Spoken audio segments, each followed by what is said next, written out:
Hello बच्चों। अब जैसे इस क्वेश्चन में लिखा है police car is moving with 22 metre per second chases a motorcyclist the policeman sounds a horn of 176 hertz while both of them are moving towards a stationary siren। बड़ा diagram बना हुआ है प्रॉपर क्लियर, जो कि frequency 165 hertz release कर रहा है।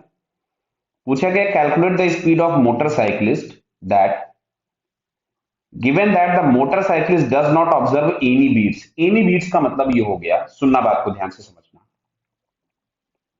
पहले ये है एक सोर्स S1 और एक ये सोर्स हो गया S2 और ये है ऑब्जर्वर। क्लियर। एक बार पहले ये वाला डायरेक्शन प्लस हुआ, सोर्स टू ऑब्जर्वर या velocity of sound is taken as positive, और सेकंड वाले सोर्स के लिए ये डायरेक्शन पॉजिटिव हो गया।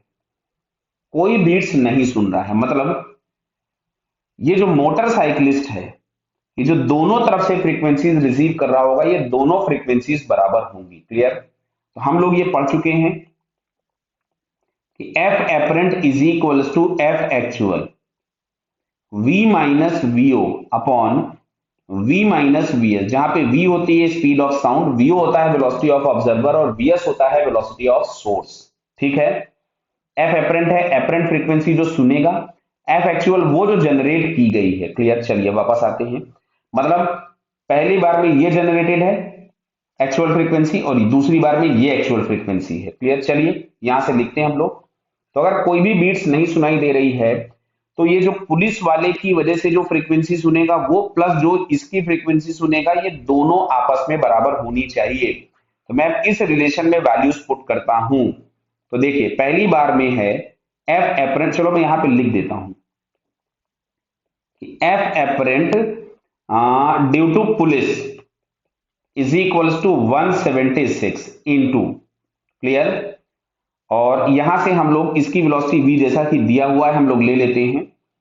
तो मैं काम करता हूं, वेलोसिटी ऑफ साउंड को मैं u ले लूं, अदरवाइज इससे हम कंफ्यूज ना हो जाएं, ये v दिया हुआ है। या हम चलो ठीक है, इसके वेलोसिटी इसको ही हम u ले लेते हैं, हमको u सॉल्व करना है, u निकालना है। क्लियर। तो यहां से हम लोगों के पास आया v minus U upon v minus 22, because source in first case is moving with 22 metre per second. क्या क्लियर हुई बात ये?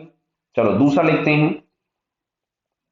अब ये जो एपरेंट फ्रीक्वेंसी सुनाई दे रही होगी ड्यू टू सायरन, ये वाले इसकी वजह से, ये आपके पास हो गया एक्चुअल इज 165 बराबर है। इस केस में सोर्स रेस्ट पे है, सोर्स रेस्ट पे है। लेकिन अब देखना ध्यान से, पहले केस में ये जो पॉजिटिव डायरेक्शन थी तो ये पुलिस वाला भी उधर ही जा रहा था, सोर्स भी इधर ही जा रहा था और ऑब्जर्वर भी इधर ही जा रहा था। जबकि अभी सेकंड वाले केस की बात करोगे तो ये वाला डायरेक्शन प्लस है, तो now this observer is moving in opposite direction. तो अब जो हम लोग वेलोसिटी ऑफ ऑब्जर्वर लिखेंगे सेकंड केस के लिए माइनस यू हो जाएगा। कितना हो जाएगा?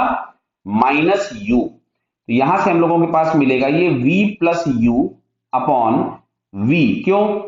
सेकंड केस में जो सोर्स है वो रेस्ट पे है, बराबर है। स्टेशनरी सायरन लिखा हुआ था, ये रेस्ट पे। अच्छा बेटा, ये दोनों वैल्यूज बराबर होनी चाहिए।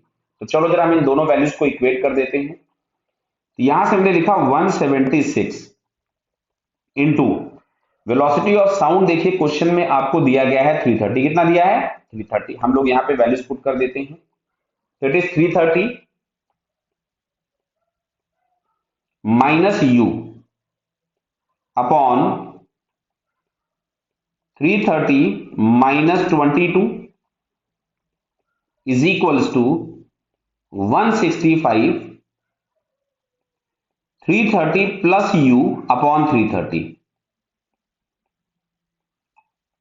क्लियर। अब देखो इन दोनों को अगर हम लोग सिंप्लीफाई करें, जैसे हम लोग इसको यहां से कैंसिल कर देते, दिख रहा है डबल चला गया 2 टाइम्स। क्लियर। ये 2 टाइम्स हो गया। चलो एक नेक्स्ट स्टेप में और सिंप्लीफाई कर देता हूं, बाकी अब कैलकुलेशन पार्ट ही बचा हुआ है। तो 176 और ये आ रहा था 330 minus U upon 308 is equals to 330 plus U upon 2। Clear. इसको मैंने इससे कैंसिल कर दिया, ये आ गया 154 बराबर है। अब मैं क्रॉस मल्टीप्लाई कर देता हूं, सॉल्व कर लेता हूं। तो यहां से u बराबर हम लोगों को मिलेगा 22 मीटर पर सेकेंड। क्लियर? यानी जो वेलोसिटी ऑफ द मोटरसाइकिलिस्ट है it is 22 metre per second. आप इसको थोड़ा सा सिंप्लीफाई करना है सिंपल क्रॉस करके। क्लियर? तो अब चेक करें हम लोग आंसर। तो बेटा यहाँ पे हम लोगों को बी ऑप्शन मिल रहा है ये। So our correct answer is B. Okay बेटा, ऑल द बेस्ट।